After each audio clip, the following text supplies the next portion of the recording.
Ako si Maria Clara de los Santos y Alba, o kilala bilang Clarita. Ako ay nag-iisang anak ni Doña Pia Alba at Kapitan Tiago.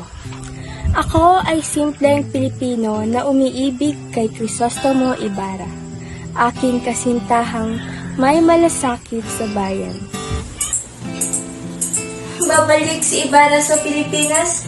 Diyos ko, kailangan kong magparanda. Ay, kay tagal ko na siyang hindi nakita. Noong bata pa kami, naalala ko ang kanyang mga sulat. Ang tamis sa bawat salita. Mahal ko, Maria Clara. Ay, mahal, makikita na kita muli. Kailangan ko siyang abangan sa kanyang pagbabalik. O Crisostomo, nag-aalala ako para sa iyo, mahal.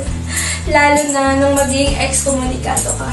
Ang sama sa pakiramdam na malaman na ganito ang nangyayari sa iyo at malaman lang akong magawa para makatulong.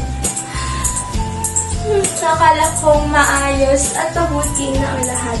Unti-unti akong gumaling noong malaman na hindi ka na ex-komunikado.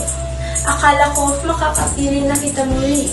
Ngunit, papakasalan ko si Linares? Sino naman ang nagsabing nais ko siyang pakasalan? Si Crisostomo lamang ang sinisigaw ng aking puso. Hindi ako magpapakasal sa sino man kung hindi sa kanya. Si Crisostomo lamang ang aking mamamahal. Mahal, sinta, ika'y kinulong. Tuloy na raw ang kasal ko kay Linares. Tumagdag pa ang kaalaman na si Padre Damaso ang aking tunay na ama. Bulong-bulo ang aking mundo. Crisostomo ang aking mahal. Mahal, maintindihan ko sana na ang dahilan ko sa pag-iisang dibdib kay Linares ay para sa iyong ikabubuti at di ng paggalang sa aking